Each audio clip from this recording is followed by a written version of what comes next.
Pagājuši 150 gadu, kopš dzimis izcilais Krievu flotes komandieris, Sevastopoles aizstāvēšanas varonis, admirālis Nahimovs. Rīgas Nahimoviešu skolā svinīgi atzīmēja viņa atceri. Skolas priekšnieks Biedrs Svetkovs norādīja, ka Nahimovs ir cildens patriota paraugs jaunatnei.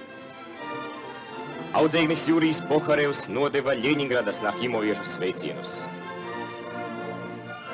Daudzus Rīgas Nahimoviešus, Vladimiru Hanžonkovu un citus mācību teicamniekus apbalvoja ar godarakstiem.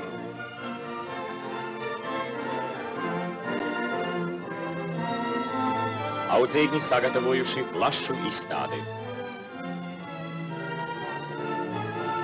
Lielajā Tīvijas karā padomju jūrnieki, turpinot senās tradīcijas, vairoja savu priekšteču slavu. Slavenās tradīcijas turpinās arī šie līksmie, veselīgie un spēcīgie jaunieši, nākošie padomju jūras kara flotes virsnieki un uzticamie miera zemes sargi.